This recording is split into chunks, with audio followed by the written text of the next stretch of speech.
So when you watch me, you'll see the timer. It's the word, the e-collar pressure, and then the guidance. Heel.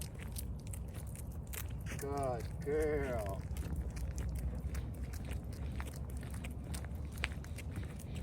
Heel. Good.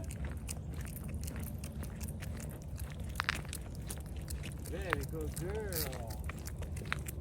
Good girl. Good job. Nice work. Nice work. Okay.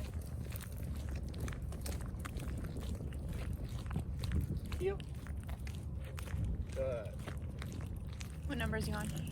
3 and 4, really. Really low. 3, I think, is what I'm going to stick at.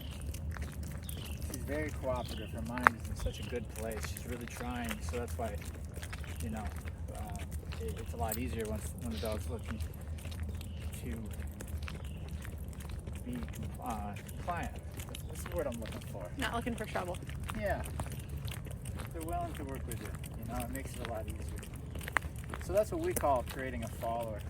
We get a dog who's looking for our guidance. They're actually trying to listen to us, and then we get to teaching. We don't generally start teaching the mind until it's willing to accept the information. What we'll do is we'll put a dog through a series of rituals to get the dog's attitude to shift so that they prioritize us, and then we'll start getting into the details of the training. The thing about like the mind and getting it to where it's malleable and you're able to have an impact on the dog, we actually use the training process to give us the conversation to have, right? We can't just, we have to provide the conversation, and the training does that. So the conversation being, I need you to do this even though you want to do that. That's a very common conversation. So when you're teaching a sit, something very easy, and then you throw something in front of the dog that it wants, you have the conversation right there. You can use the training, even in the early stages, even in the first session, to have that conversation of when you see something you want and you're in the sit, you can't go and get it. And that right there is going to result in, if the dog has a really bad attitude, it's going to result in a fight, which she never did give us, obviously. She didn't do that. She's a sweetheart. But some dogs will, and you'll get that attitude shift. Or if the dog doesn't know you, simply with her, the dog, she just doesn't know us, it gives you a bonding experience, so then they trust you more. So it builds trust and respect by starting to ask the dog for certain behaviors and ask them to not do certain things. Then you're going to see that side of the dog. Okay? But she's very, very, very, very much cooperative, so it feels really enjoyable for both of us. Heel. Now it's just like Julie said, it's just teaching. Now we need to teach. Okay? So I'm doing that. I'm going to teach her the position of the heel. So she's walking that straight line pretty nice and respectful, so I want to teach her more about the position. So I'm going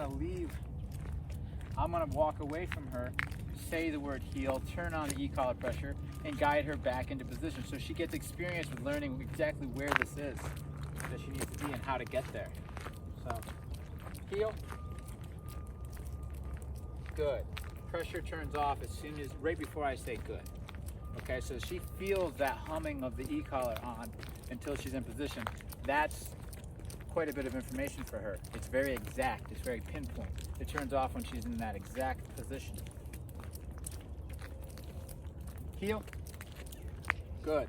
And as she gets more education, she'll understand exactly where to go, and she'll end up going there. You can tell that they're not relying on the e-collar pressure anymore, and then we'll stop using it. We'll only use it as needed. So if she gets confused or if she loses motivation, then we'll use the e-collar. But we use it as a teaching tool right from the beginning. Narrowed it down to like four different options that the dog has as far as where to go out of the heel position. And that's to the side, out in front, out back, or around to the opposite side. So we teach them when they feel e-collar pressure how to get back from any of those areas of error back into the heel position. Heel. Good. So that way when the dog goes home, all the owner has to do is tap on the button the dog gets right back in place. Sit. Good. Stay. Good girl. So we will continue this as the days go on until she's fully off-leash trained with that beautiful off-leash heel, which is going to make hiking a lot of fun. I promise you, you'll go.